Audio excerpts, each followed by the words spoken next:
Bonsoir à tous et à toutes. Nous allons continuer notre formation sur le module intitulé statistique inférentielle.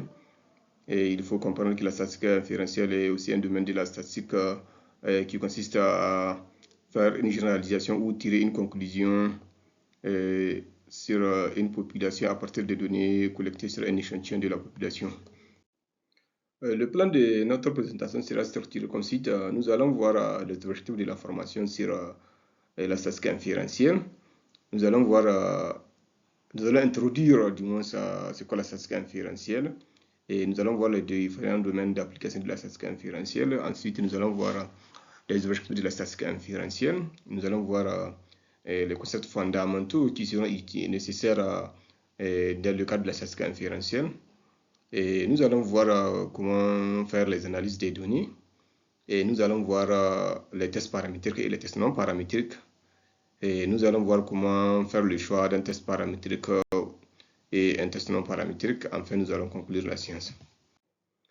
Voilà, l'objectif de cette formation est qu'à l'issue de la formation, les participants seront capables d'identifier et expliquer les concepts fondamentaux liés à la statistique inférentielle.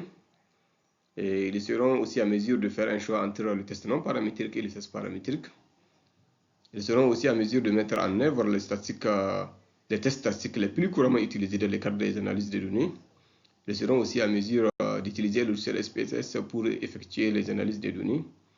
Ils seront aussi à mesure de présenter les résultats fiables et interprétables. Introduction. La statistique est une discipline scientifique qui consiste à collecter, organiser, analyser et interpréter les données afin de comprendre les phénomènes et d'aider à la prise de décision. Tandis que la statistique inférentielle, elle permet de tirer des conclusions sur une population à partir des données collectées sur un échantillon. Il faut noter qu'elle permet aussi d'estimer les paramètres de la population tels que la moyenne, la proportion, etc. et à tester les hypothèses. Contrairement à la statistique descriptive, la statistique inférentielle ne se limite pas à décrire les données observées ou collectées, mais généralise les résultats à l'ensemble de la population. Il faut noter qu'elle se repose sur la théorie des probabilités et des modèles statistiques. Son importance réside dans sa capacité à fournir des estimations fiables et des prédictions précises, même à partir d'un échantillon limité. La statistique inférentielle peut être appliquée dans les domaines ci-dessous, notamment en épidémiologie et santé publique, en médecine, en sciences biologiques et vétérinaires, en sciences sociales, économie et finances, en agronomie, en ingénierie et industrie, et en climat et environnement et dans les recherches scientifiques.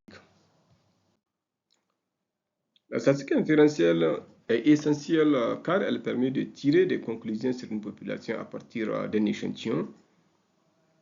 Elle permet aussi d'estimer les paramètres inconnus tels que la moyenne, la proportion et la variance. Elle permet de tester des hypothèses scientifiques. Elle permet aussi de mesurer l'incertitude à l'aide des intervalles de confiance. Elle aide à la prise de décision dans des situations complexes. Elle permet de réaliser des prédictions fiables malgré des données limitées. Elle réduit le coût et le temps lié à l'étude exhaustive de toute une population.